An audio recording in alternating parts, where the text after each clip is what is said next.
For many, 2016 was a cold symbol of the glass ceiling. An eminently qualified but female politician had lost a momentous election to a disliked, unhinged TV star.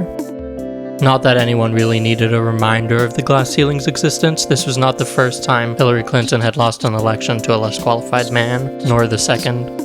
And it was not as if it would be the last time that unworthy men failed upwards while the women around them had to work 10 times as hard, be 10 times better, to achieve a fraction of their success. Much in the same way Barack Obama had suffered racist attacks on his character, his faith, his very Americanness, Clinton could not speak without being called shrill, could not show emotion without being called hysterical, could not show composure without being called cold, and so forth. The standards have always been vastly different for the marginalized, and nowhere are the standards as harsh as they are for strong, powerful women. So, knowing that, how does a poor, illegitimate girl from Los Toldos go on to become the spiritual leader of the nation in mid-20th century Argentina? And more importantly, how is her ascent reacted to by the misogynistic, patriarchal, and elitist society she inhabits? This is Take a Left, a series at the intersection of politics and musical theater. And in episode 4, we're talking about EVITA and the burden of strong women.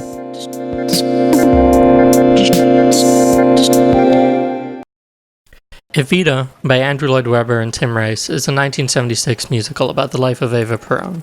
Eva was born Eva Duarte to a family in poverty, but was full of an ambition and energy that would lead her to travel to Buenos Aires, where she found work as a model and then as an actor. At the age of 24, she began a new career, co-founding a political radio station.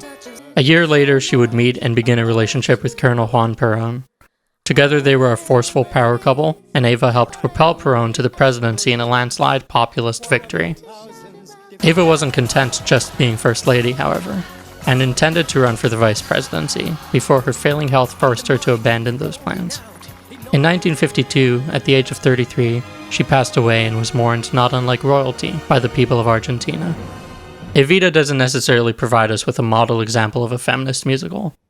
It doesn't have nearly enough parts for women in it, after all. But it does provide us with an example of a strong female character, specifically a strong wife at a time when wives were meant to be anything but.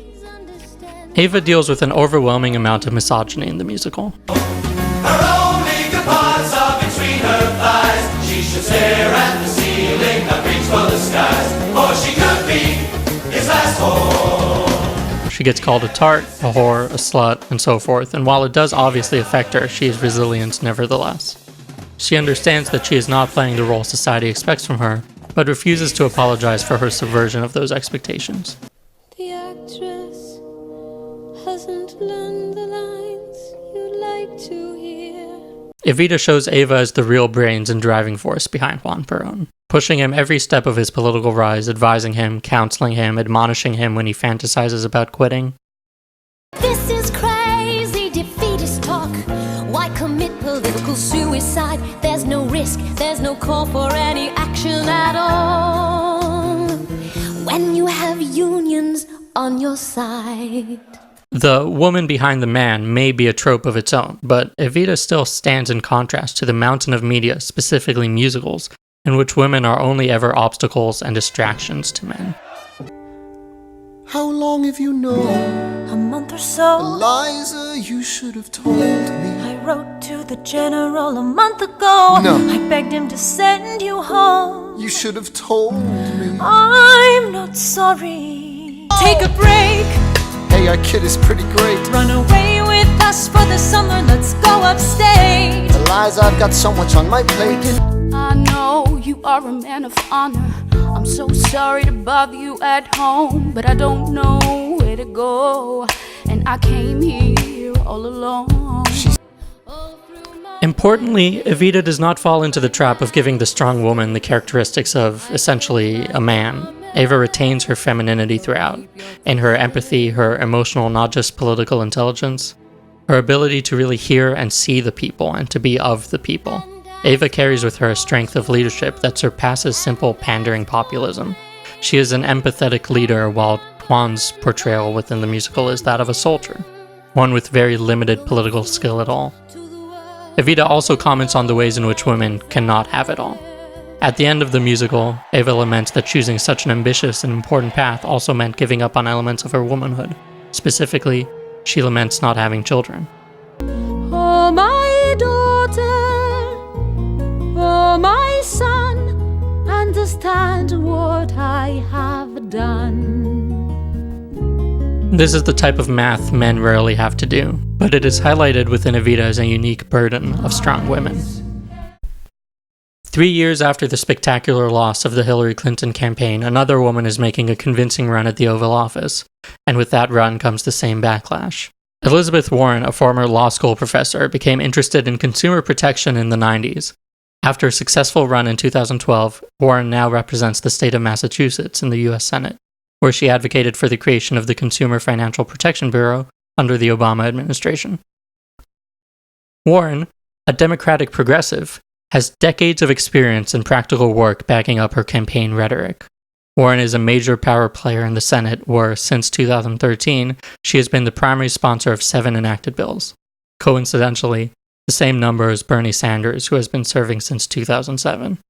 Warren and Sanders, while having different priorities, are probably closer to each other on the political spectrum of those running for the 2020 Democratic nomination than they are to their fellow competitors, and both have had moments where they gained significant momentum. Sanders in 2015, Warren currently. However, it is hard not to notice the mass hysteria and declarations of doom that Warren's rise, fueled by polling of the American public, has produced. As of writing, top news stories in the press include Facebook CEO Mark Zuckerberg threatening to sue the government if Warren were to be democratically elected president, Jim Cramer giving doomsday predictions of a Warren regime on CNBC, and Wall Street Democratic donors declaring that they will sit out the election or even back Trump were Warren to, again democratically, win the nomination. It's not difficult to see why big business would prefer the consumer protection candidate stayed out of the Oval Office. The Sanders campaign faced similar tactics in 2015. What is important is the degree to which sexism plays an observable role in the way voters pick their candidates. The MIT Election Lab has found that voters who exhibit hostile sexism and racial resentment gravitate away from Warren more than any other candidate, and towards Biden and Sanders, even though Biden and Sanders couldn't be farther apart from each other on the political spectrum.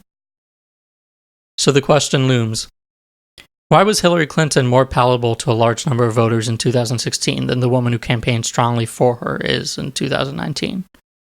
Perhaps it is that Clinton, though a strong, ambitious woman, was recognizable first and foremost as a wife, always being overshadowed by the popularity of former President Bill Clinton.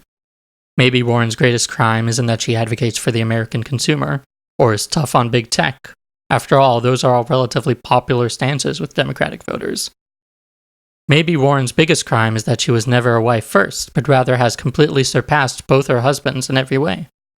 The lesson EVITA seeks to tell us in its final act is that the public may accept a strong wife, but a strong, independent woman is another thing completely. Like Hillary Clinton might, Eva dies as most notably a first lady, a wife.